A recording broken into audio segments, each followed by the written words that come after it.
El tema del día es presentado por Cementos Ultracel, calidad garantizada.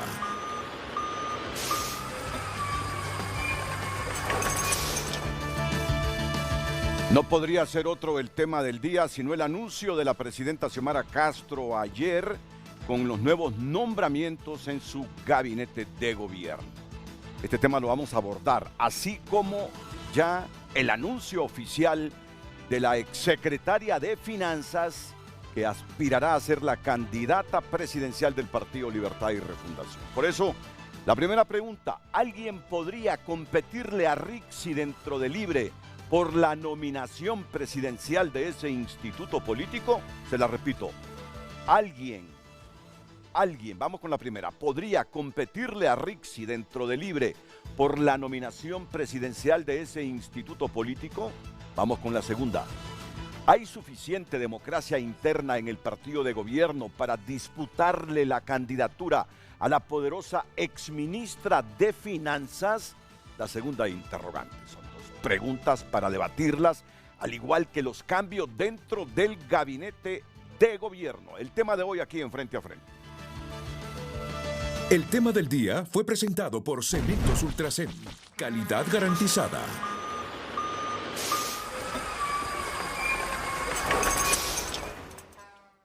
A todos buenos días, feliz año, y para debatir sobre este tema, el secretario de Desarrollo Social, José Carlos Cardona. Bienvenido, José Carlos. Gracias, felicidades Renato. y Feliz muchas año. gracias por este libro.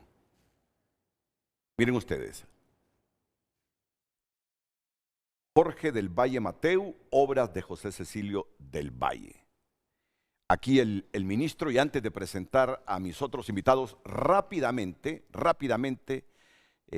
me habla de este proyecto que su secretaría ha emprendido para masificar la lectura a través de libros baratos en el país. Donde ven, 150 lempiras.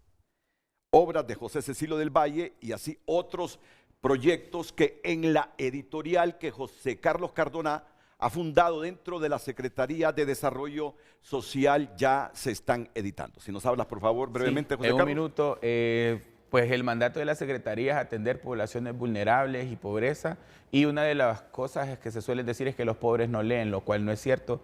Mapeamos más de 100 librerías de libros usados en todo el país, entonces decidimos abrir este editorial con libros a bajo costo. El papel lo compramos en el extranjero y se lo damos a la imprenta que nos lo imprime para que lo haga. Son libros de 150, este vale 150 lempiras y son 500 páginas.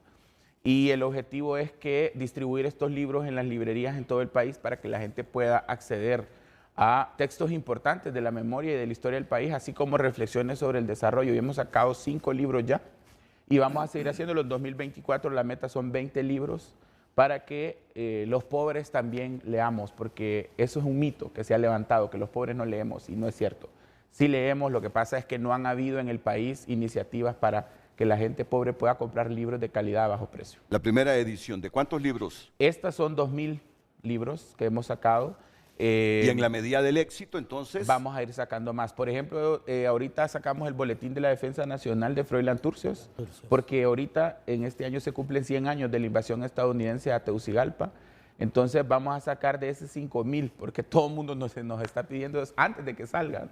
Entonces, y va a costar en ese mismo grosor y va a costar menos, porque aquel lo sacamos en un papel aún más barato. Y conforme vamos aprendiendo, vamos consiguiendo papel más barato. ¿Tienes tu propia maquinaria entonces? No, lo que hacemos es que terciarizamos la impresión, pero el papel sí lo conseguimos porque el Estado tiene más facilidades para eso. ¿Y el papel es como la materia más cara en la edición de un libro? En Honduras sí, en Honduras es bien caro el papel y eso es lo que hace que los libros sean más caros. Vamos a meter un decreto en el Congreso para bajar el impuesto de importación, tanto de libros como de papel. Ya lo hablamos con el ministro Fausto Cálix, desde el año pasado hemos hablado de ese tema, porque él tiene pertinencia por... ¿Solo para libros o para periódicos? Para libros, periódicos, revistas, todo material imprimible que sirva para que consumo de las masas, que se le baje el impuesto. Muy bien. ¿Y los proyectos para el resto del año? Bueno, digo para el resto del año, si apenas llevamos 2 días del 2024. Bueno, rápidamente en otro minuto, Tenemos que llegar a las 400,000 familias este año en la red solidaria. Ya alcanzamos, gracias a Dios, Ilempira, pero tenemos que también alcanzar la pobreza urbana. La red solidaria hasta ahora, en estos 2 años, se enfocó en lo rural, 2.007 aldeas focalizadas por encima del percentil 45 de pobreza, de extrema pobreza, perdón. Ahora tenemos que hacer el censo urbano. Son 5.000 barrios y colonias los que vamos a levantar, Renato, en 10 ciudades del país para atenderlos. La otra gran meta que tenemos es alcanzar los 150,000 becarios. El año pasado pagamos 102,000 becas, este año la meta son 150,000. El Hospital Materno Infantil de Santa Rosa de Copán, que está con fondos externos del BID en la red solidaria, el 20 de enero ponemos la primera piedra, y 4 salas neonatales, la del Materno Infantil, Juticalpa, Comayagua y Choluteca. Entonces, esas son las metas que tenemos. Plan Crecer, un plan para atender a 100,000 madres solteras en los primeros 3 años de infancia en las aldeas de la red solidaria. Y Cedesol, con la merenda escolar, queremos este año dar un salto hacia ver si le presentamos a la presidenta la propuesta de la ración fresca. Muy bien, muchas gracias. Mira que me envió un mensaje Nelson Ávila, que es invitado mío, ya lo presento, diciendo que los minutos de José Carlos Cardona se componen de 300 segundos. Gracias. Importante información. Y muchas gracias. Bueno, José Carlos me ha traído un ejemplar que me lo obsequia, pero me trajo 4 ejemplares más. Quiero iniciar este año diciéndoles a las primeras 4 personas que seguramente viven en los alrededores del Centro de Noticias Televicentro, que lleguen aquí a nuestro edificio, el Centro de Noticias Televicentro, que está al lado del Coliseo Nacional de Ingenieros, que los primeros 4 tendrán opción a un libro, a este libro. Miren qué belleza. Obras de José Cecilio del Valle. Los primeros 4 que lleguen, le pido a Katia Machado, mi asistente, por favor, que ya realice todo el procedimiento respectivo para que la Guardia de Seguridad facilite a las primeras 4 personas. El libro incluye también una biografía que hizo Ramón Rosa. Sí. Lo pusimos como anexo ahí. Muy bien. Sí. Y Valle. yo se lo voy a entregar personalmente. Me alistan, por favor, un micrófono dinámico para entrevistar en un minuto a las primeras 4 personas que lleguen. Seguro que si llegan más, José Carlos me va a decir, Renato, te los envío por la tarde, los otros libros, para que se los demos quizá a las primeras 10 personas. A las primeras 10 personas. 4 que se van a hacer entrega aquí presencialmente y 6 en el transcurso del día porque no tenemos los ejemplares aquí. Presento a don Nelson Ávila, ex aspirante presidencial del Partido Libertad y Refundación, un conocido economista. Nelson, bienvenido, feliz año, que sea un año exitoso el 2024. Igualmente, como lo han sido los años previos en su vida. Muchísimas gracias. Y aprovecho para felicitar por esta iniciativa de este libro. Yo sí creo que en nuestra nación nos hace falta el conocimiento sobre la memoria histórica. Y esa memoria histórica en realidad solamente puede ser conocida a través de iniciativas de esta naturaleza. Yo sugeriría que se publicase también el manifiesto de David, de Morazán, dado que muchas de las personas desconocen exactamente el alcance de alguien que, a diferencia, por ejemplo, de Bolívar, un gran también escritor, el Manifiesto de Cartagena, la Carta de Jamaica, escrita esta segunda en 1816. El Manifiesto de Cartagena fue después de la traición de la Primera República, lo escribe en 1812, y lo que es el discurso de Angostura, 1819. Es importante poder conocer esas piezas, al igual que, como digo, el Manifiesto de David. Pero ¿por qué hago esta comparación? Porque Morazán murió optimista. Un asesinato con características de magnicidio, en mi opinión el primer magnicidio que se hace en Centroamérica, pero exhorta a la juventud, como dice, a que imiten mi ejemplo de cuando habla precisamente de transformar esa nación. Para él la nación era Centroamérica, ¿no es cierto? No era solamente Honduras, era Centroamérica, antes de dejarla abandonada en la anarquía en la cual desgraciadamente hoy se encuentra. Parece que fue escrita ahora en el 2023 por Morazán, pero eso significa que él es optimista, ¿verdad? Le está diciendo, en tanto que Bolívar, por todas las traiciones que recibió, inclusive de sus principales generales, ¿no es cierto? Estamos hablando de Santander, por ejemplo, uno de los principales generales de él, y dice, he arado en el mar. Eso significa un pesimismo. Y entonces la exhortación también, los poemas de Juan Ramón Molina, es importantísimo que los jóvenes y todos podamos darle a toda esta juventud y también otros de mayor edad. Talento hondureño. ¿Cuántos años tenía Juan Ramón Molina? ¿33 o menos de 33? Cuando murió tenía 33 o 36. 33 años. Máximo, sumamente joven. Presento a Wilfredo Méndez y con él inicio el debate ante estas preguntas que de nuevo las repito. ¿Alguien podría competirle a Rixi dentro de Libre por la nominación presidencial de ese instituto político? ¿Hay suficiente democracia interna en el partido de gobierno para disputarle la candidatura presidencial a la poderosa exministra de Finanzas? La respuesta inicial ya de inmediato con don Wilfredo Méndez. Feliz año. Con usted iniciamos, Wilfredo. Feliz año, don Renato. Muy contento de estar aquí con nuestros compañeros panelistas y enviarle también un mensaje de esperanza a nuestra población, ¿verdad? Que, como dicen las abuelitas, la esperanza es lo último que se pierde y esos que pierden la esperanza se van del país. Y desafortunadamente siguen saliendo más de 100 personas diarias del país, 133 personas que dicen aquí no hay que hacer y la esperanza se perdió. Y por lo tanto es un país en el que también desafortunadamente se nos van los que están estudiando en nuestras universidades a cursar maestrías, doctorados y no regresan.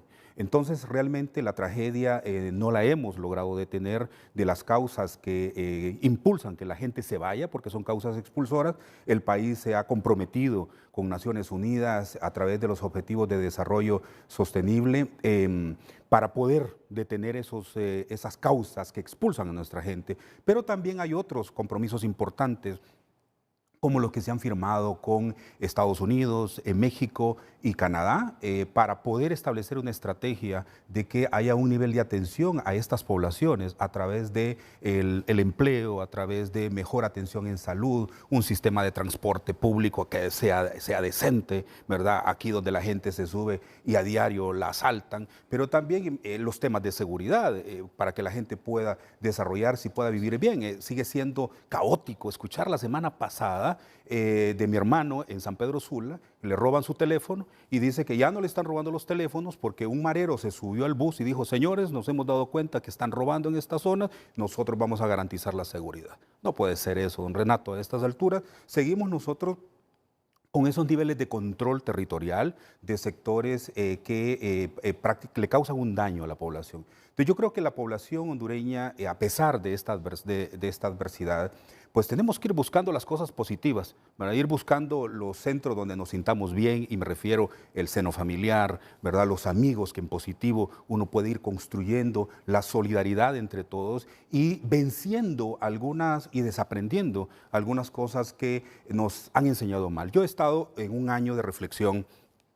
Por eso no he estado mucho al ojo público y aparezco hasta ahora, pero con la conciencia de que lo que he aprendido malamente lo tengo que desaprender.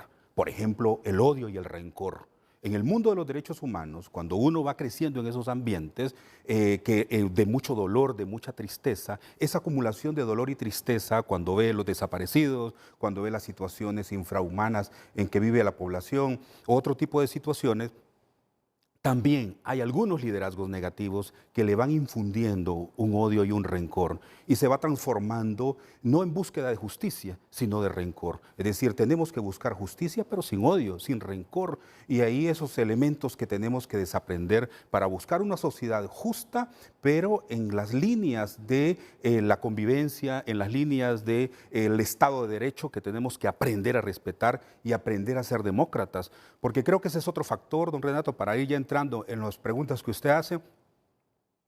Suele ser increíble para mí, en esta experiencia política, de haberme encontrado recientemente, pasadas las elecciones, con señores muy bien formados académicamente, de las ciencias sociales y de las ciencias económicas, con un nivel de intolerancia frente al posicionamiento democrático que uno puede tener. Somos libres en nuestras ideas y mientras no causemos daño a otra persona, ese derecho tiene que respetarse. Y en ese sentido no es mi enemigo aquel que piensa distinto a mí, ¿verdad? Entonces me resultaba a mí increíble encontrarme personas muy formadas académicamente con una posición de intolerancia. Y creo que ahí, en ese sentido, tenemos que avanzar. Y la democracia es el factor que más me preocupa en el manejo de la cosa pública. Aquí hay una segunda pregunta sobre la situación interna del partido. Pero es que usted me ha dicho algo que yo quiero rescatarlo en este inicio de año, en este primer programa de Frente a Frente. Lo que ha dicho usted es una autocrítica.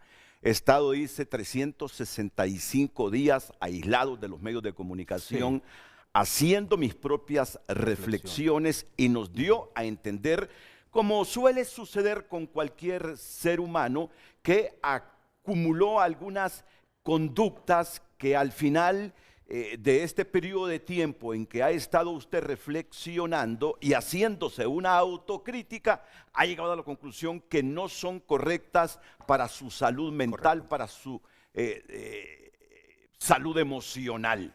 Y dice, me he propuesto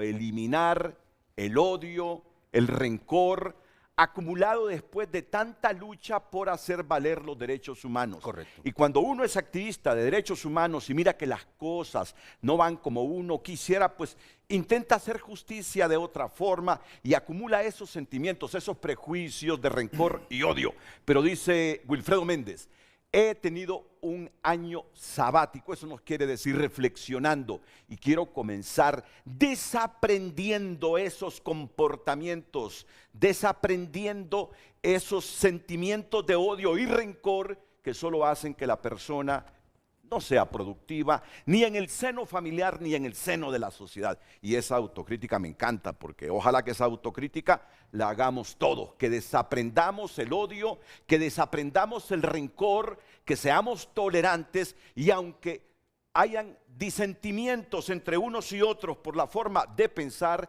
eso no quiera decir que nos tenemos que odiar o tenemos que ver a aquella persona como enemigo. Lo mismo que hablábamos, mira qué coincidencia, lo hablábamos contigo a través de mensajes anoche. De eso hablábamos anoche con José Carlos Cardona. Así que, dándonos ese mensaje de usted que me parece muy inteligente y oportuno en el inicio del año, vamos a la primera pausa comercial. Eso sí, después de la primera ya no nos salgamos del tema. Vamos a la respuesta de estas dos preguntas que formula hoy Frente a Frente y que la volvemos a presentar en pantalla. Tenemos también la carta de José Manuel Mateu, exsecretario de Salud, una carta que le ha dirigido a la presidenta de la República, a la presidenta de la República, Xiomara Castro Sarmiento. ¿Alguien podría competirle a Rixi dentro de Libre por la nominación presidencial de ese instituto político? ¿Hay suficiente democracia interna en el partido de gobierno para disputarle la candidatura a la poderosa exministra de Finanzas? Y también los cambios en el gabinete de gobierno, que los vamos a reiterar en los próximos minutos, serán objetivo del debate esta mañana en Frente a Frente. Pero antes la primera pausa. Bueno, no perdamos tiempo porque miren que ya llevamos 49 minutos del programa, cara. Estuvo la cadena de la presidenta Xiomara Castro. Comienzo con Nelson Ávila respondiendo a estas preguntas que formula Frente a Frente esta mañana. Bien. Yo felicito a cualquier persona que en realidad asume el desafío de enfrentarse en la cuestión política, pero que actúe como político. Yo le di a usted en su oportunidad una copia de un libro que escribí ya hace 12 años sobre poder y política, y traté de hacer un esfuerzo de análisis desde el siglo V a.C. y el concepto de la política. Es en ese tipo de política que yo entiendo.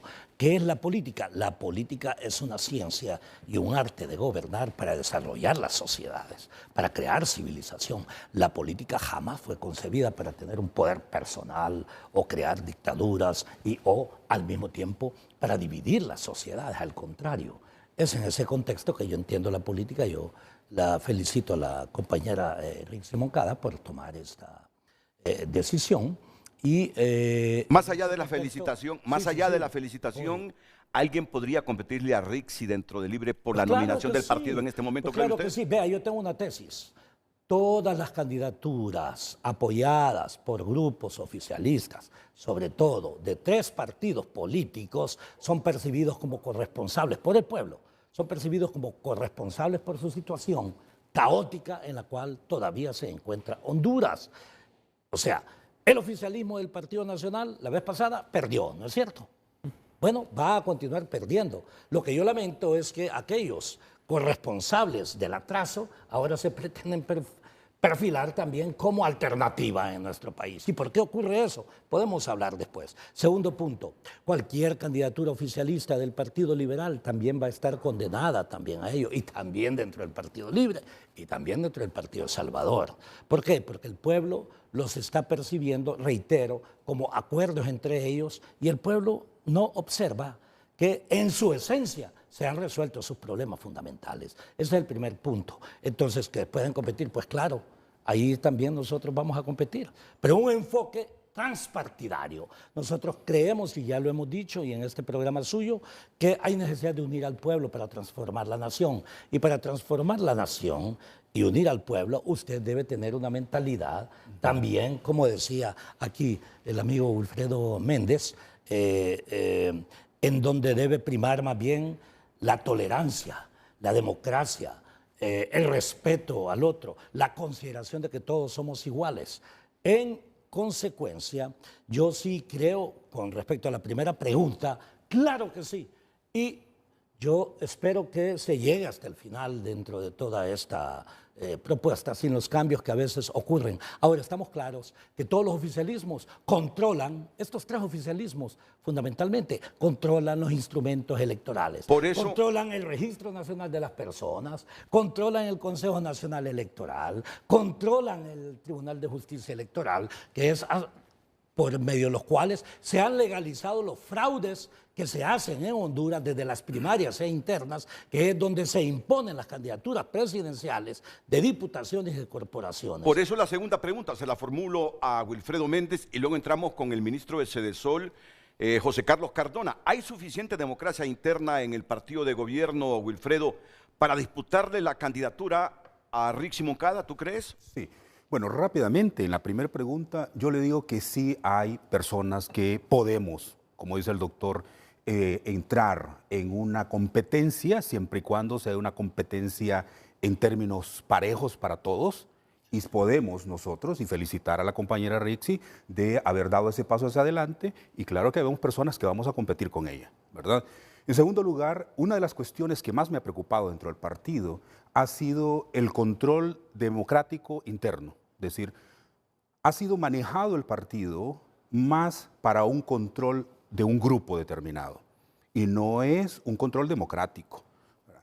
Cuando se controla un partido para favorecer a familiares o a grupos o a personas cercanas, eso no puede llamarse democracia interna. Nosotros fuimos el único movimiento en el Partido Libertad y Refundación que presentamos una candidata a la coordinación general del partido. Y nosotros fuimos señalados de muchas cosas feas, vistos mal dentro del partido, señalados de traidores, como que nosotros no queremos el partido. Si nosotros, mire, don Renato, nosotros estuvimos en las calles permanentemente desde que se dio el golpe de Estado, permanentemente, luchando por la defensa de los derechos humanos de todos. Nosotros representamos al gabinete del presidente Zelaya y al propio presidente Zelaya ante los organismos internacionales de derechos humanos. Entonces, cuando uno mira cómo se maneja el partido, dice, yo no trabajé por un partido que se ha manejado de una forma antidemocrática, donde las reglas claras no existen, donde no podemos competir para la coordinación general porque un sector, entonces hay todo un ataque de odio y de rencor en contra de ese grupo. Bueno, incluso los candidatos presidenciables. Cuando yo miré a Nelson, creo, y Russell participaron como candidatos presidenciables, creo, en la primera, ¿verdad? Sí. Yo me sorprendía, yo fui candidato a alcalde en esa primera, me sorprendía, don Renato, del odio y del rencor de aquellos que no eran de un sector determinado, que hoy se llama oficialismo.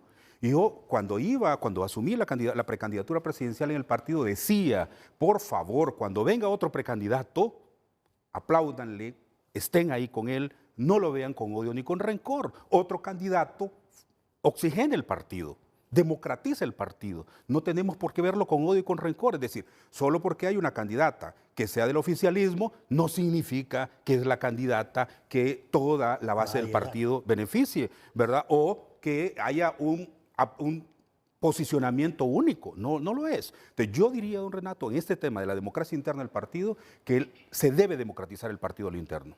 Deben existir reglas claras. Nosotros participamos en una condición desigual en la elección interna, porque usted me está hablando de la democracia interna del partido, en el cual no sabíamos cómo íbamos a participar nosotros en el proceso. Y cuando mandamos a la Coordinación General una solicitud para que nos dijera cómo íbamos a participar y en qué condiciones, porque no queríamos que la foto del coordinador en ese momento apareciera 3 veces y la de nuestra candidata una sola vez, y que después hiciera una sumatoria en total y nuestra candidata quedara en desventaja, nunca recibimos información.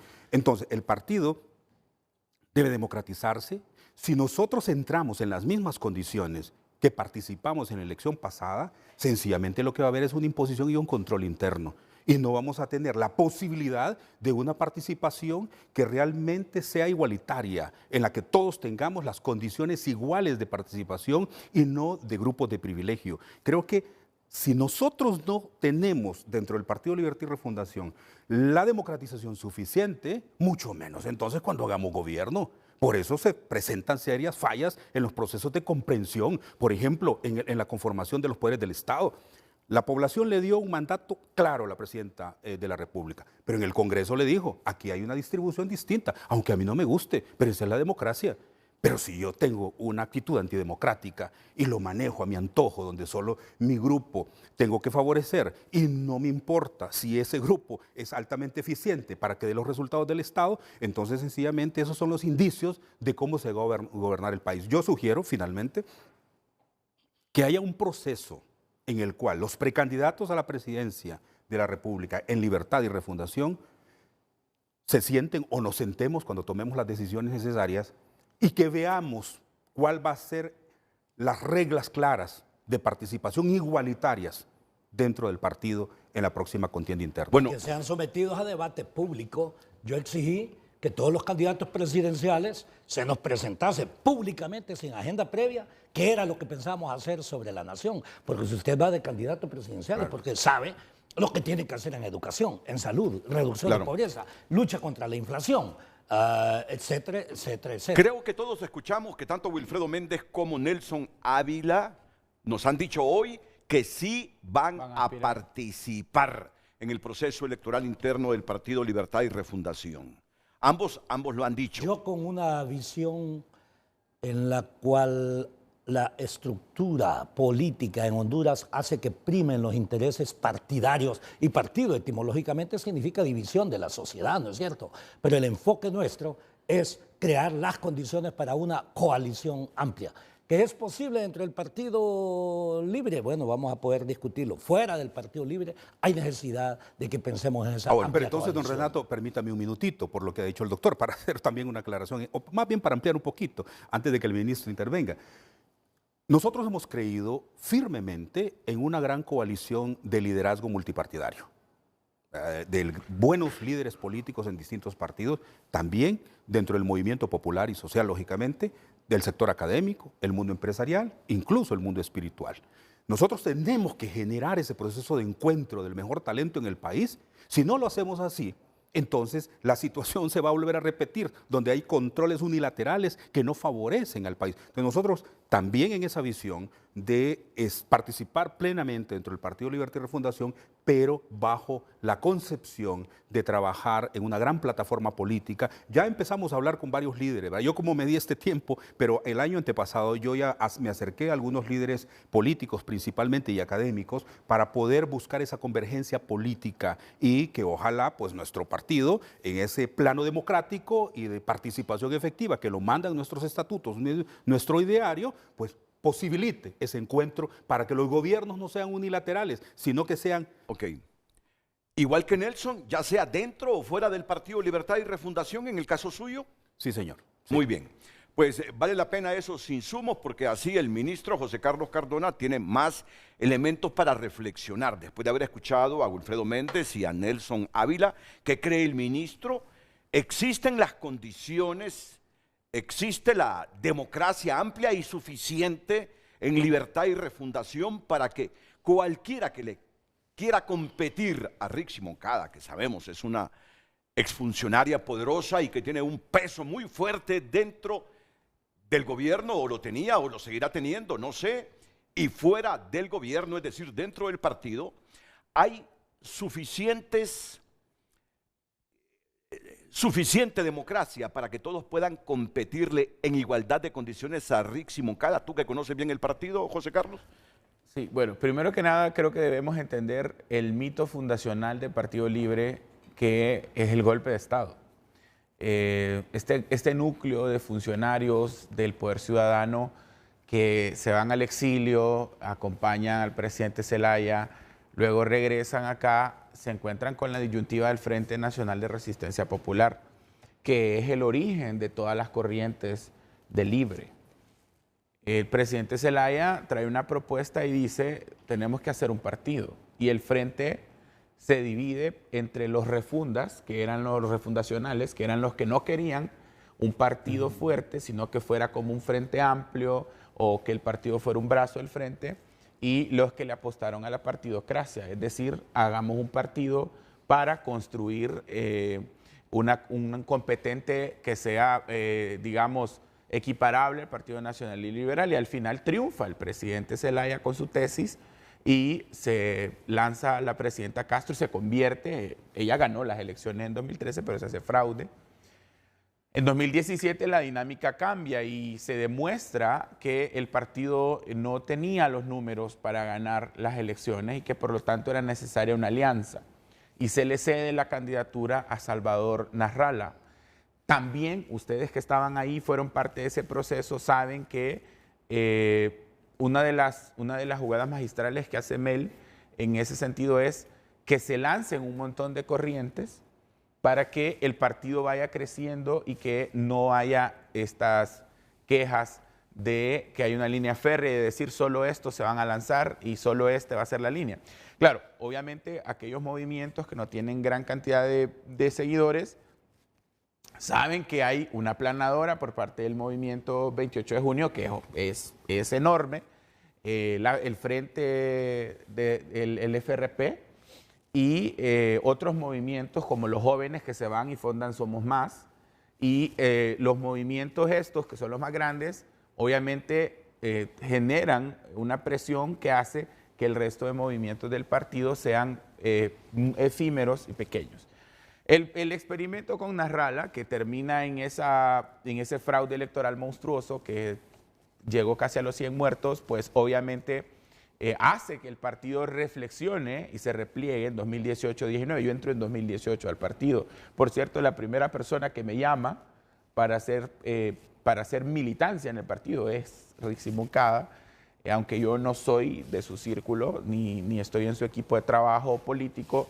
Ella me llamó para formar el Instituto de Formación Política e Ideológica, el IFPI. Entonces, en 2020 se abre la convocatoria y salen 9 corrientes. Ahora es distinta la dinámica. Ahora somos un partido en el poder y los partidos en el poder generalmente se cierran. Se cierran porque hay una estrategia, y es que si competimos demasiado en interna se va a fragmentar el partido y eso va a hacer que la conformación del gobierno sea más compleja. Entonces, lo que estamos viendo con el lanzamiento de Rixi Moncada son 2 cosas. Primero, ella es una persona de absoluta confianza de la familia, y también es una persona que goza de toda una trayectoria en la administración pública. Ella trabajó en el Ministerio Público, fue ministra de Trabajo, dirigió la ENE, dirigió el Consejo Nacional Electoral, dirigió Finanzas. O sea, es una mujer con 30 o más años de experiencia en la administración pública, por lo tanto hay una garantía de que no va a ir a hacer esa curva de aprendizaje y que las cosas que ya están avanzadas en este gobierno, como ella dirigió el gabinete económico, pues obviamente tiene la claridad de por dónde debe ir el país.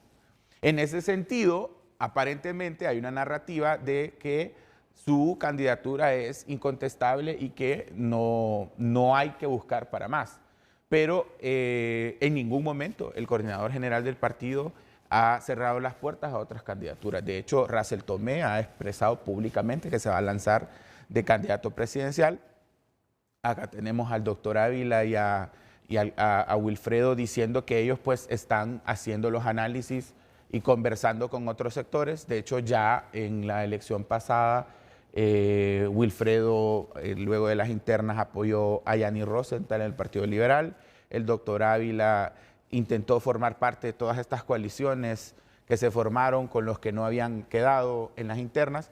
Entonces, esta acción política de 2 años antes, anunciar a Rixi y decir, aquí está Rixi Moncada, es la propuesta central, sería antidemocrática si se dijera, no vamos a aceptar más. O si se dijera desde la Coordinación General, no vamos a permitir que participen en internas las corrientes. Yo te voy a decir una cosa, quien propone a Rixi hace varias semanas, primero fue la FRP y no fue el 28 de junio.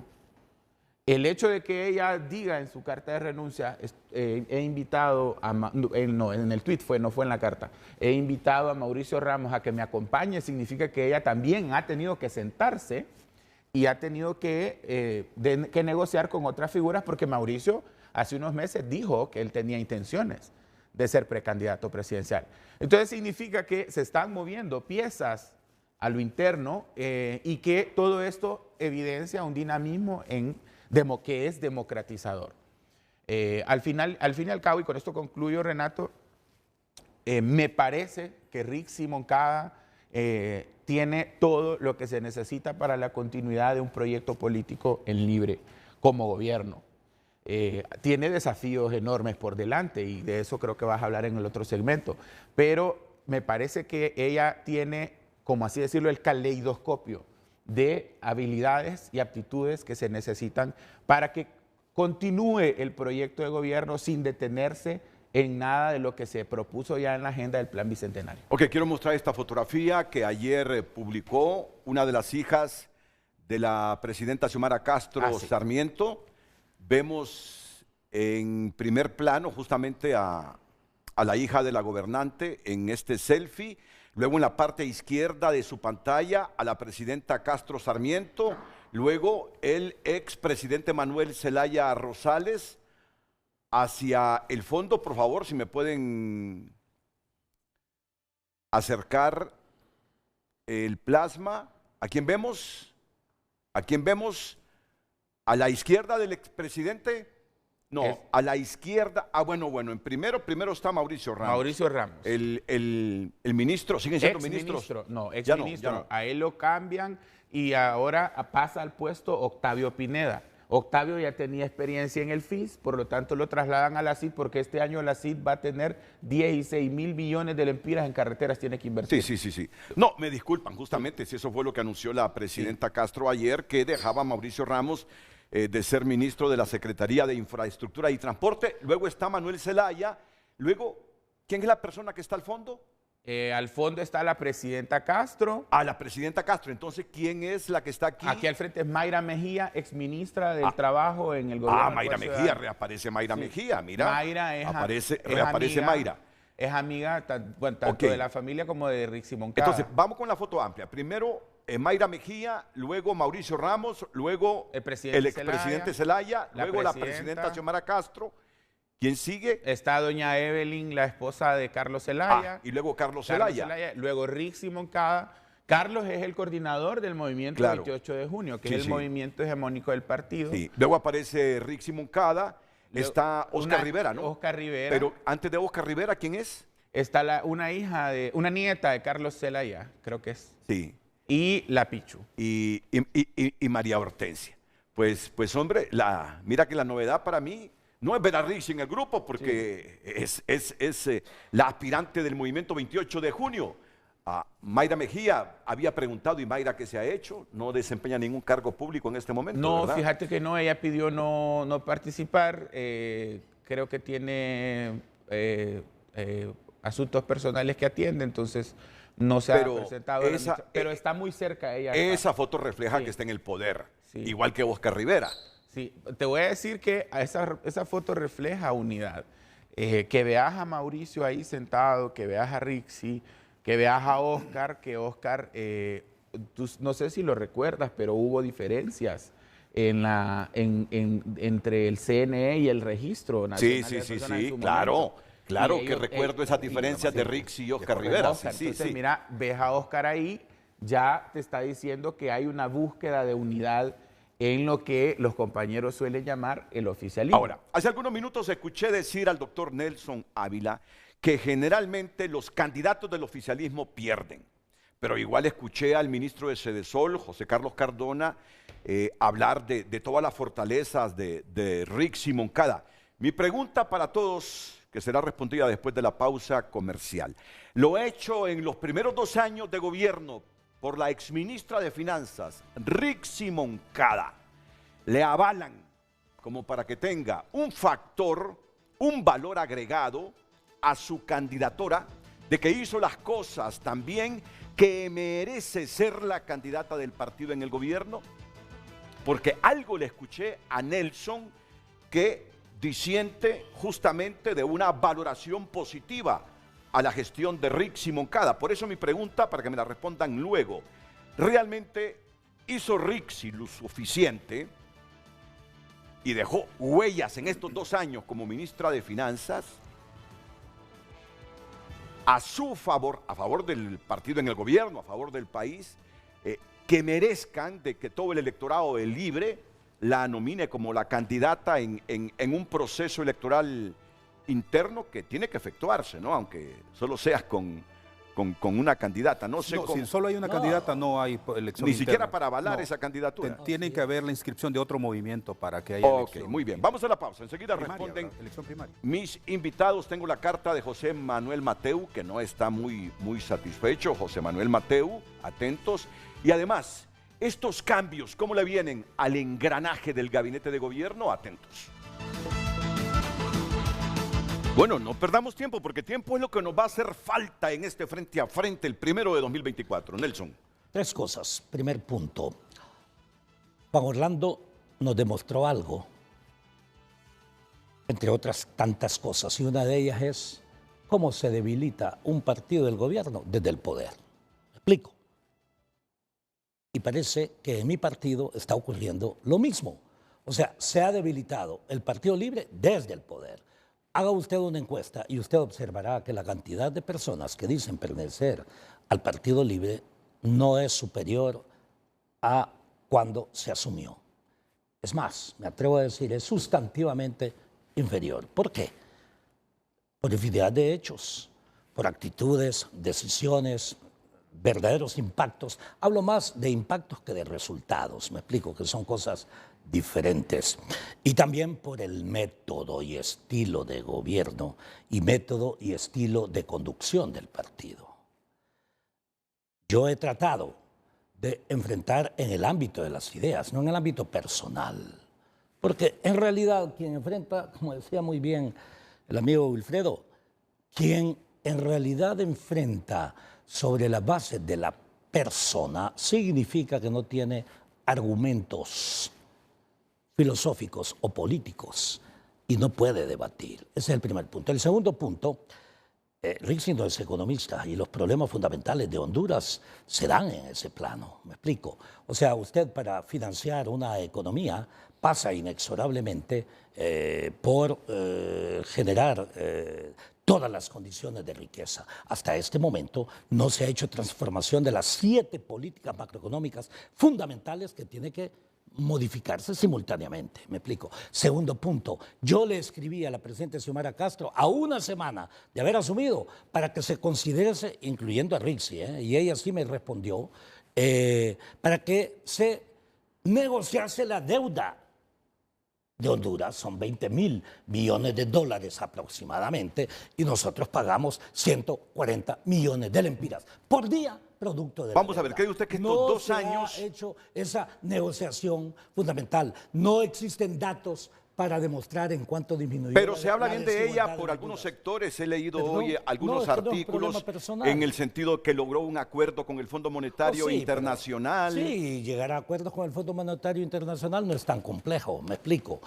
Lo complejo es transformar la sociedad en el marco de un verdadero proceso de transformación, reitero, de lo que determina la generación de empleo, lo que determina la generación de riqueza, lo que determina la reducción al mismo Vamos a ver, tiempo mi de pregunta, pobreza. por los 2 años que ha estado al frente de la Secretaría de Finanzas, ¿usted no se atreve a decir que Rixi Moncada, en caso de ser electa por su partido y por la población en general, podría ser una buena presidenta del país? Lo digo a través de cómo piensa el pueblo. No reúne todos esos requisitos. Vea, para todo esto también, vea, para ser presidente de una nación, usted debe haber generado también un largo recorrido en lo que yo diría el conocimiento geopolítico y al mismo tiempo con la comunidad internacional. En nuestro caso hemos invertido 30 años trabajando para las Naciones Unidas, BID, Banco Centroamericano de Integración Económica, para conocer un poco cómo funciona y cómo funcionan otros gobiernos. He trabajado para el África, para América Latina, etcétera, etcétera, pero también desde los Estados Unidos, trabajando en Washington y en New York, y me he dado cuenta exactamente que el enorme problema de los países nuestros es cuando se ponen personas que responden a un interés intrapartidario y no necesariamente a un interés de la nación. ¿Ese es el caso de Rixi para usted? El caso de ella, en mi opinión, es también del tipo de personas que no reúnen las posibilidades de ser votadas por todo su partido y no tienen las posibilidades de que fuera del partido puedan votar por ella. Y de lo que se trata es no ganar unas primarias internas, sino que ganar unas generales. ¿Será difícil para Rixi, difícil para Rixi conseguir la candidatura del Partido Libertad y Refundación o no? Vea, si lo vemos desde la perspectiva oficialista y cómo se manejan los fraudes en nuestra nación, pareciese que no sería relativamente difícil. Pero le diré, yo más bien por eso le deseo a ella que llegue hasta ser candidata. ¿Unifica Rixi, cree usted? ¿Unifica Rixi o divide en función de lo que hasta el momento se le conoce a ella como funcionaria y como dirigente política? Espero que pueda unir a su grupo. Bueno, con eso lo dice todo. ¿Qué piensa Wilfredo Méndez? 2 cuestiones, don Renato. Primero, que hay una elección interna en la que hay que participar, una elección primaria es lo correcto, y una elección general. La abogada Rixi no solo va a ser evaluada por su gestión, por la gente dentro del partido cuando la vote, sino también por la gestión general de gobierno, que va a ser evaluada en la elección general. Y ahí nosotros como partido la tenemos más difícil, ¿verdad? Porque recuerde que cuando hay un gobierno pésimo se trata de sacarlo a toda forma y desafortunadamente en algunas ocasiones se manda un gobierno peor cuando se sacó uno malo. Entonces, en este sentido creo yo que tuvimos la fortuna de que hubiese una votación masiva para enviar a un partido nuevo para que pudiera gobernar el país, aunque muchos de sus actores son de los viejos actores políticos del país que no cambiaron mucho en su comportamiento. Entonces creo que esos 2 elementos van a privar mucho, el tema interno y la elección general, pero la gestión de gobierno va a influir mucho en esa votación. Luego a lo interno del partido hay una cuestión realmente desastrosa en el tema electoral político. En la elección pasada le dejaron a los que mandan en los partidos que tomaran las decisiones de que quedara quien quedara en el Consejo Electoral. Es decir, a Libre le dijeron, usted haga lo que quiera, ponga los diputados que quiera, en una elección primaria, usted ponga los alcaldes que quiera, estaban solitos en su granjita haciendo lo que querían, ¿verdad? Al Partido Liberal le dijeron lo mismo y el Partido Nacional hizo lo mismo. ¿Por qué? Porque habían 3 representaciones electorales. Mire, don Renato, lo caótico de ese momento mayor hubiera sido que existiera un 4º participante electoral. ¿Cómo hubiesen definido o decidido? En otras palabras, esa repartición que se hace en el Consejo Nacional Electoral, es decir, contradice completamente una participación realmente democrática, auténtica y que se respeten los resultados electorales. Entonces, ese es un gran problema que nosotros tenemos que enfrentar y buscar los mecanismos. Sí. Ahora, el asunto, don Renato, es que hay un momento en que todo esto rebasa el vaso. Y la gente muestra un rechazo total. Nadie se imaginaba, por ejemplo, que en la capital se le iba a quitar la alcaldía al nacionalismo. Pero era tanto el rechazo de la gente y el hastío que dijo, un momento, ya estuvo. Y mire, ahí es cuando viene, don Renato, y termino con esto, el cansancio de la gente que llega incluso a decir ningún partido, ya no quiero ningún partido. Nadie se imaginó en El Salvador que el FMLN y que Arena iban a ser parte de una historia en el que una nueva expresión política. Por eso debemos de trabajar en esa vía en el que el mejor talento se junte y donde realmente el espíritu democrático y la ideología de lo que nosotros queremos por el bienestar sea lo que prive y que gobernemos en concordancia teniendo una visión múltiple en razón de una meta común. Bueno, hace algunos minutos mostramos una fotografía en la residencia de la familia Zelaya en Olancho. Por favor, si podemos mostrar esa fotografía. Y nos decía el ministro de Sedesol, José Carlos Cardona, que esa fotografía refleja unidad. Unidad porque está Mauricio Ramos, que... Unidad intrapartidaria, no unidad del partido. Unidad intrapartidaria. Exactamente. Unidad intrapartidaria. Yo diría unidad del oficialismo. Sí, del unidad del oficialismo. oficialismo. Porque si no estaríamos todos sentados alrededor de la mesa, Renato. Y eso es lo que desafortunadamente no ha pasado dentro del partido. Mire, don Renato, nosotros pasamos toda la elección pasada sin reunirnos los precandidatos. Y terminamos la elección sin reunirnos. Miren, yo quiero hacer una confesión. Una confesión de información que obtuve ya hace algunos meses. Yo siempre que Rixi viene aquí le preguntaba, Rixi, ¿y se va a lanzar o no se va a lanzar? Nunca me dijo sí o no. Simplemente estamos analizando. Ayer ella renuncia y luego se conoce la decisión de la presidenta de agradecerle sus 2 años y de decir que la persona que la sustituiría en la Secretaría de Finanzas sería Marlon Ochoa. Pero bien, ¿qué conocí yo hace meses? Y la pregunta te la hago a ti, José Carlos, porque yo estoy seguro conoce más a fondo las interioridades de gobierno que las que pueda conocer Nelson Ávila o Wilfredo Méndez. Las interioridades. ¿Qué? Ahí la familia Zelaya estaba dividida con la candidatura de Rixi Moncada, que la apoyaba Mel a muerte, pero que otro sector de la familia Castro Sarmiento no la apoyaba. Alguien me dijo hace unas semanas que la tardanza para que Rixi se decidiera o dijera sí hace algunas semanas, sí voy a luchar por la candidatura del partido, era precisamente que no gozaba de la simpatía de la presidenta Xiomara Castro para que fuera la candidata del Partido Libertad y Refundación. Eso lo conozco desde hace varios meses, diría yo. Entonces yo le pregunto hoy a la persona más cercana de los que está aquí con la presidenta Castro, si en efecto esa fotografía refleja lo que dice Wilfredo y Nelson, solo unidad del oficialismo, unidad intrapartidaria y no el sentimiento de unidad del Partido Libertad, comenzando con la presidenta de la República, Xiomara Castro. ¿Qué sabes? ¿Qué conoces? Primero que nada me gustaría retomar la tesis de Wilfredo cuando dice, bueno, el doctor Ávila decía que el Libre se estaba debilitando. Mira, esto es una dinámica de agua que entra y agua que sale. Hay mucha gente que puede que esté resentida dentro del partido, pero el partido ha crecido orgánicamente porque ahora un montón de gente quiere ser de Libre, porque nadie, como dijo Ramos Soto, nadie es perro estar en la llanura, ¿va? Entonces todo el mundo quiere pertenecer a esta fuerza que está en el poder. Así que yo creo que orgánicamente el partido sí está creciendo y va a seguir creciendo. Número 2, retomando la tesis de Wilfredo, yo diría que los mecanismos para la construcción de un partido democrático ya están y existen dentro del Libre, en el sentido de que el Libre todo el mundo tiene un asidero y una cabida. No es como el Partido Nacional, que si vos te desvías un poquito, te mandan al ostracismo y te corren, como pasó con Rolando Barahona, el diputado de la bancada nacionalista. Si hay un partido en donde el disenso es público y en donde todo el mundo puede atacar y hacer con el dicterio en los labios y como los gallos de pelea, como decía Froilán Turcios, es Libre. Entonces, no hay un partido que sea más democrático en este país que Libre en ese sentido, ¿Y en el otro? Ahora bien, En ese sentido. Perdón, y en el lo otro. otro. Don Carlos, pero perdón, una Y en el cuestión otro ahí. sentido.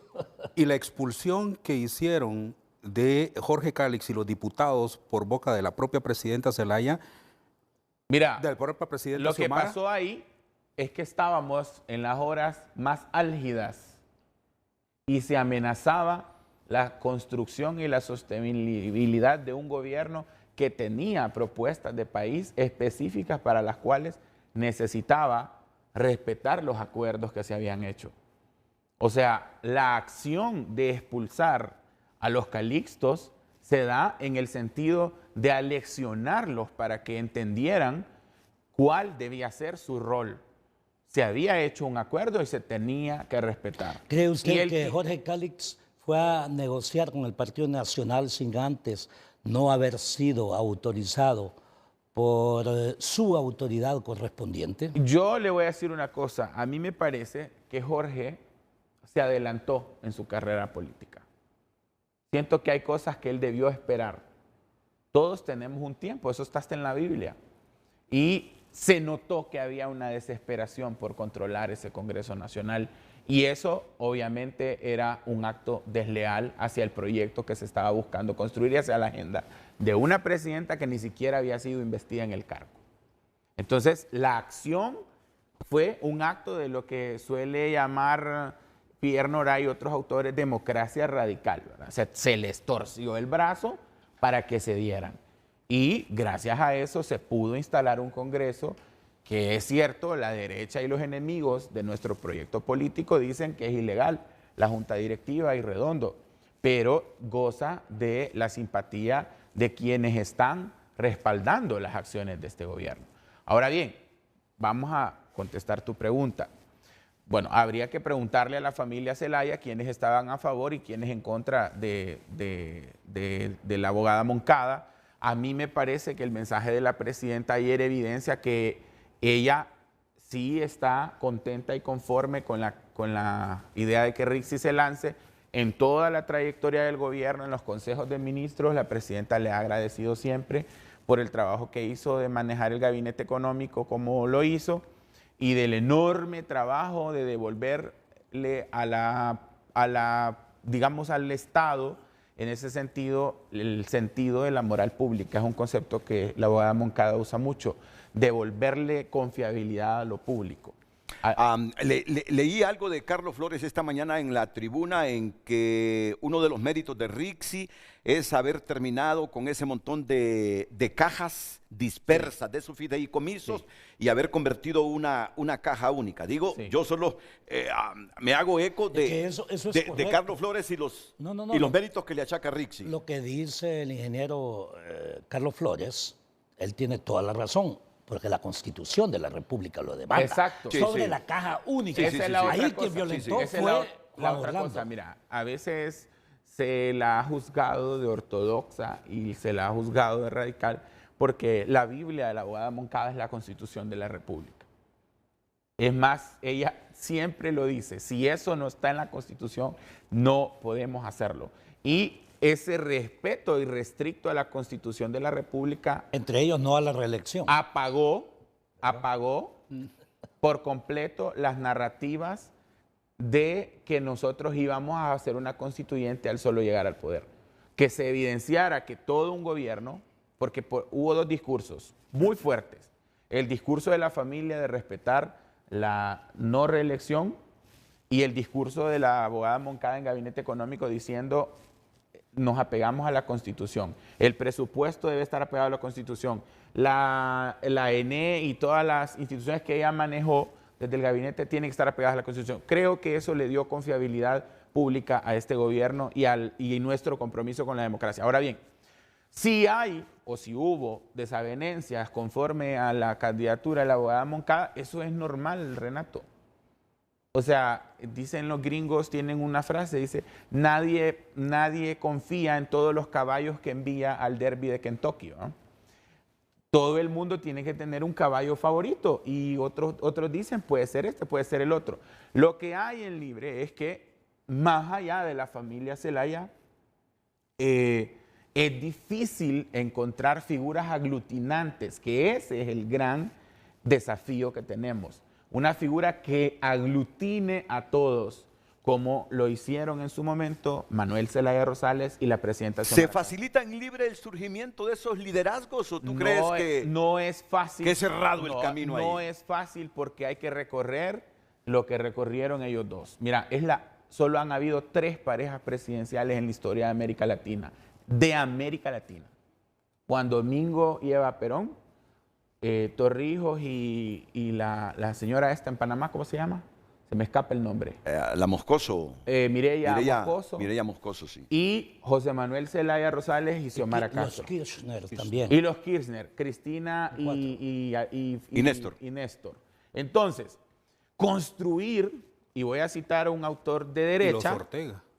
Construir, bueno, los Ortega, Rosario Murillo y Daniel. Rosario y Daniel. Una revolución para que... Voy a citar a un pensador hondureño de derecha, que es don Juan Ramón Martínez.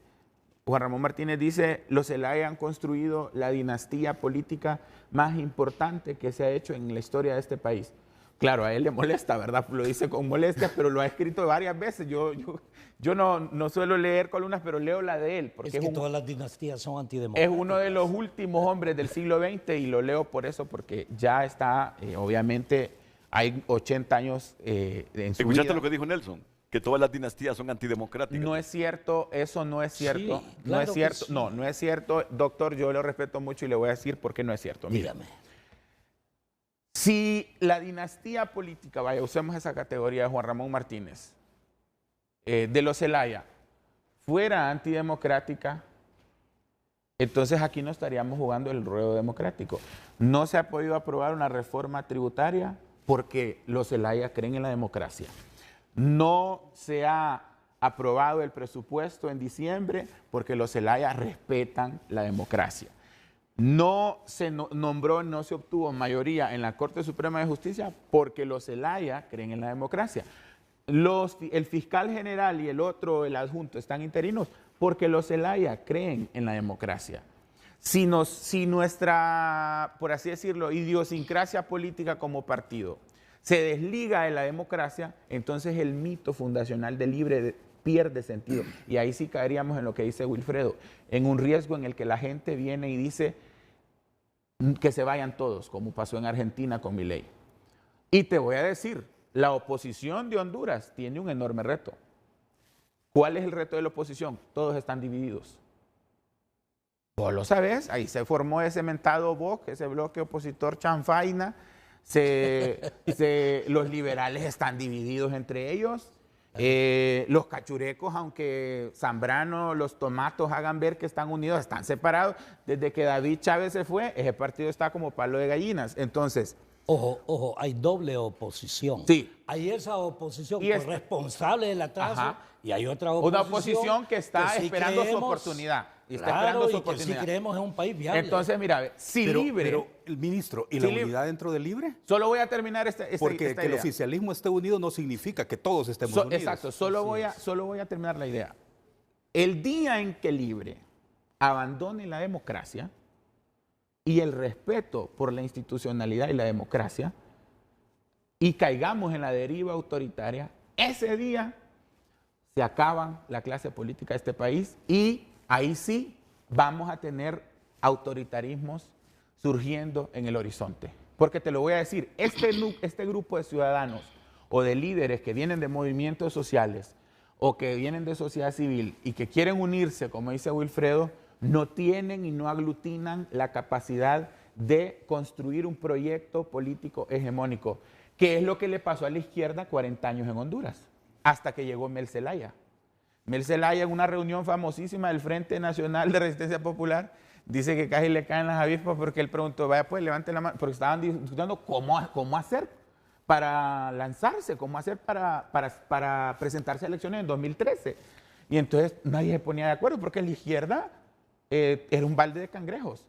Entonces vino Mel Zelaya y les dijo, miren, para ganar las elecciones hay que hacer esto y esto y esto. Entonces le dijo que no. Entonces vino Mel y les dijo, levanten la mano, ¿cuántos de ustedes han sido presidentes de Honduras? Y entonces dice que le cayeron las avispas. Porque necesitamos liderazgos aglutinantes y no los hay. Ok. Ahí.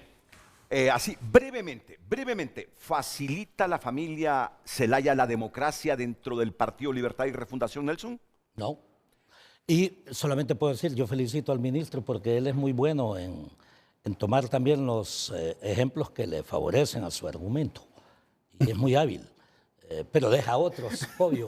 Y yo no me voy a referir a ello. Lo único que puedo decir, vea, más allá que todo esto, yo acepté, yo no sabía cuál era el objetivo de la reunión de hoy, ¿verdad? Del O programa. sea, yo partía más bien del principio de que vamos a hacer propuestas de solución por el problema fundamental que ocurre en nuestra nación y he dicho, el desafío fundamental es desarrollar Honduras más allá de un pensamiento único, dominante o hegemónico que ha querido imponer el narcoestado, ¿me explico? Lo impuso y lo quieren imponer también otros dentro de otra perspectiva. Y aquí hay que respetar el pueblo. Y la verdadera democracia, amigo ministro, yo creo que también ocurrió con el movimiento del compañero Wilfredo Méndez. Honduras Libre. El dinero en realidad del partido solamente sirvió para favorecer a los movimientos oficialistas de nuestro partido. Hubo fraude en las primarias e internas, que a nosotros nos reconocieron que hayamos sido la segunda fuerza, sí, pero no fue ese porcentaje el que sacamos. Eso está claro. Ahora bien, en la historia reciente, también nosotros ganamos en el 2013, o sea, el Partido Libre ganó el 2013, la coalición o la alianza que se hizo con Salvador también se ganó en el 2017. ¿Y quién fue presidente? Juan Orlando Hernández. ¿Cómo lo sabemos? Por la institucionalidad de los Estados Unidos. Los Estados Unidos dice que Juan Orlando no ganó ni en el 2013 ni en el 2017. Entonces, pregúntese, ¿y por qué fue presidente entonces en el 2013 y en el 2017? Es que la oposición realmente llegó a negociar con Juan Orlando, o cierto grupo de oposición, para que continuara en el gobierno. Pero en 2017 la embajadora le levantó la mano.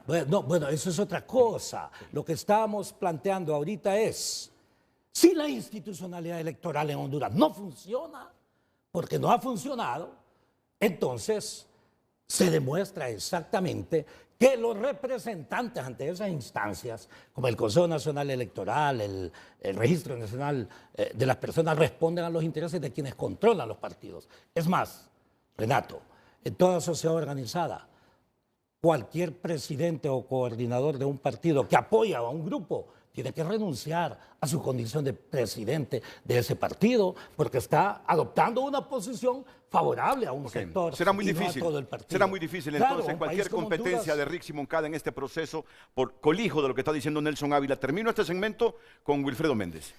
Mire, don Renato, podríamos, con lo que el ministro Cardona ha dicho de la democracia, hablar bastante, ¿verdad? Porque lo que está pasando en el Congreso no es democracia, ¿verdad? Es decir, ahí las cosas, yo pensaba antes, en los gobiernos anteriores, que la votación en el Congreso era cuestión de números. Ahora la matemática no funciona en el Congreso, no es cuestión de números. Si fuera democracia, existiría la dinámica democrática de los 128 diputados en el debate. No es que es democracia, porque mientras no tenga el fiscal que yo quiero, entonces no hay sesión en el Congreso. Eso no es democracia. Pero podríamos hablar más, ministro, porque el tiempo no nos va a dar. Pero hay otro elemento muy importante, también citando al ministro. Mire, la historia se genera por aquellos hombres y mujeres que la desafiamos. Si yo vengo y acepto el hecho de que hay una dinastía que se impone, tomando las palabras que usted habla de Juan Ramón, ¿verdad? Que escribe muy bien, ¿verdad? Eso no lo puede negar. Pero aunque uno no comparta algunas opiniones de él. Pero mire, si nosotros nos quedamos en eso, entonces ¿qué estamos haciendo nosotros como personas? Nada, no vamos a generar cambio. Como le digo, entonces no hubiera pasado nada de lo que pasó en El Salvador si no llega el desafío frente a los partidos hegemónicos. Igual que no, aquí no hay nada que hacer en Libre porque hay una familia que tiene el control total y si esa familia no bendice a uno, entonces no hay nada que hacer. No, pero, yo no puedo aceptar eso. Pero es que va más allá de eso, Wilfredo. No, por eso. Pero ministro, pero escúcheme, para yo a tener un poco de tiempo frente a ustedes, si nosotros aceptamos eso, entonces el desafío nuestro no existe. Y para lo que trabajamos, para lo que luchamos, para lo que soñamos en las calles, no era un partido para una familia. Era un partido a disposición del movimiento popular, del movimiento social, del pueblo hondureño, para que hiciera el beneficio del pueblo hondureño. La idea que teníamos era la participación plena de los sectores que están más comprometidos con el país, no de un grupo gobernando. Lo que nosotros queríamos era la transformación del país, efectivamente, de todos aquellos elementos que le han causado tanto daño a la nación. Ese es el partido por el cual nosotros trabajamos. Pero es que también entonces, en ese sentido, si yo acepto estas cuestiones, significa que mi lucha social, ¿verdad? Yo no tengo problema en la llanura, porque yo creo que eso lo dice la gente que solo vive del gobierno. Pero los que hemos trabajado en el sector privado siempre, ¿Qué? Lo que nos importa es que haya, en efecto, resultados positivos para la nación, medidos por los indicadores pertinentes que nos dan los organismos internacionales y que nos dan nuestras metas de país. Entonces, no acepto eso, don Renato, y sí hay una cuestión, finalmente, en lo que muestro, si los liderazgos nacionales en el país, de los distintos sectores que he mencionado, no nos sentamos alrededor de la mesa y conversamos para poder buscar una respuesta frente a cualquier sector y frente a cualquier grupo, porque a veces tienen distintas banderas y representan los mismos sectores, ¿verdad? Del egoísmo, de la manipulación, del control hegemónico. Si no nos sentamos alrededor, claro que entonces van a seguir los que siempre han causado daño al país y aquellos que en su pretensión de causar bien, también están generando mal algunos. A mí me parece que hay que entender cómo funcionan las izquierdas también, y en América Latina hay ejemplos. Cristina abrió la brecha para que el justicialismo pusiera a Alberto Fernández de presidente y Alberto terminó siendo un tibio. Y mira, ahí tenés un monstruo como Javier Milei destruyendo la democracia con autoritarismo. Ojo con eso. En España, la izquierda, Podemos, bueno, hay varias izquierdas en España, pero Podemos tenía un proyecto hegemónico que funcionó con su mito fundacional que fue el 15M, y fue aumentando y fue creciendo tanto que llegaron a ser gobierno. Y ahora, por culpa de esas visiones fragmentarias y por la falta de una idea central, de un plan central, de una lógica centralizadora, Podemos estar a punto de desaparecer. Ya Sumar y el mismo Pedro Sánchez les comió el mandado. Entonces, no es la familia Zelaya, Wilfredo, doctor Ávila, no es la familia Zelaya, es lo que representa el proyecto de Libre englobado en la familia Zelaya. Sin Mel Zelaya, y yo te lo estoy diciendo como historiador, ya me van a acusar los historiadores de decir que soy caudillista.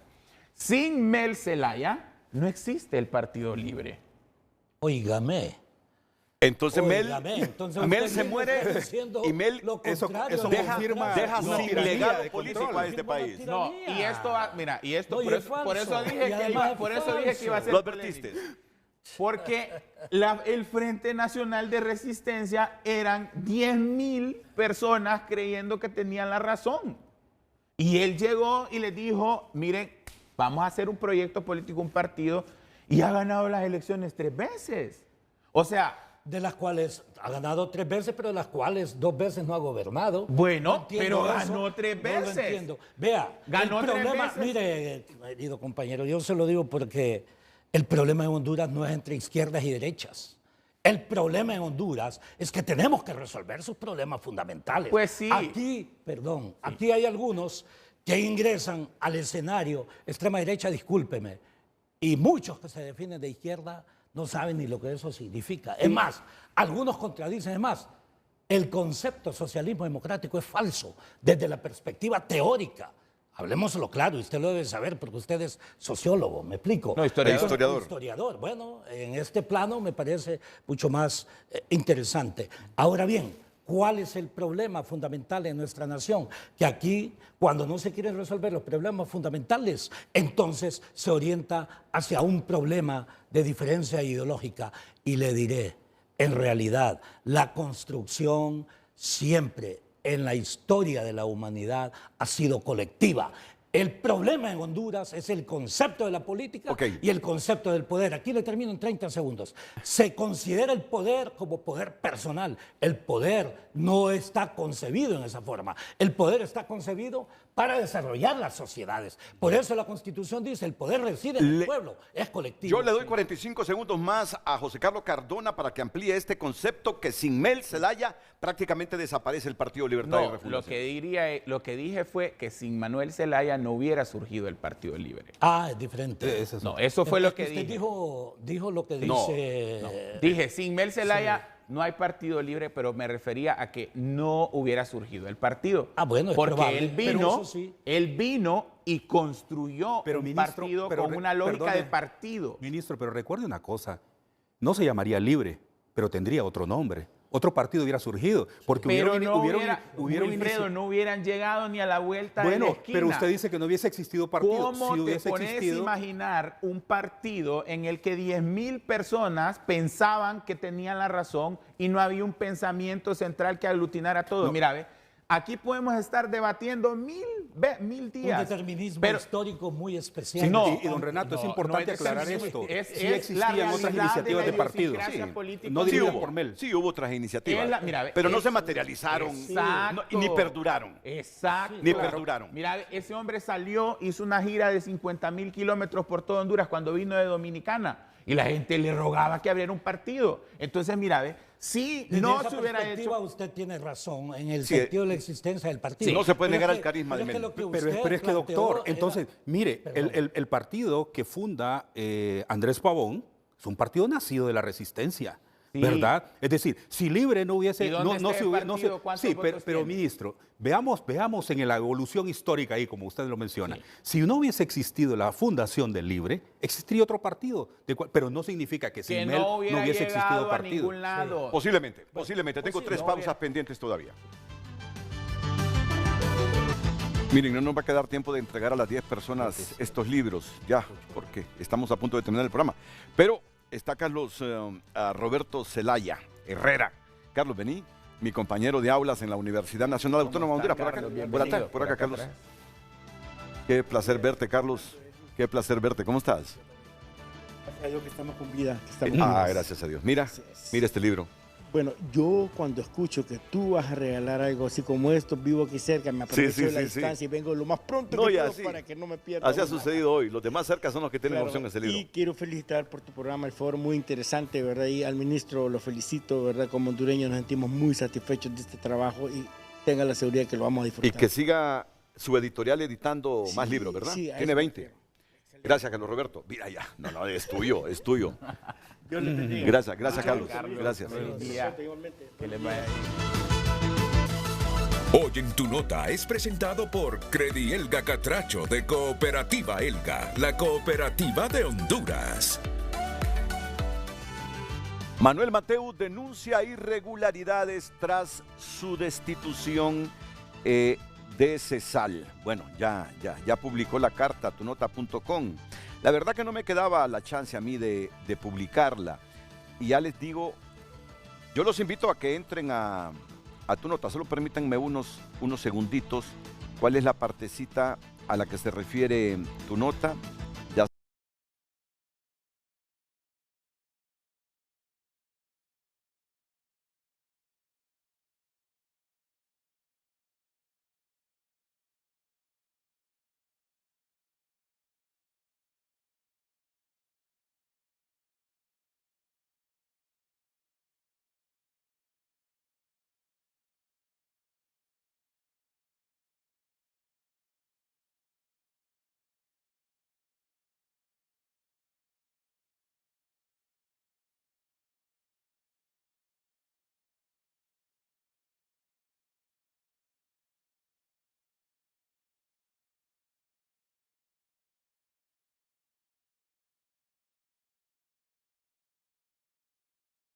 No quiero cometer ninguna inexactitud.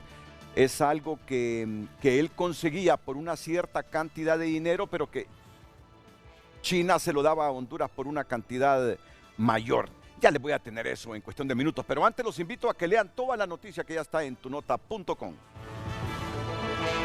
Hoy en tu nota fue presentado por Credielga Catracho de Cooperativa Elga, la cooperativa de Honduras.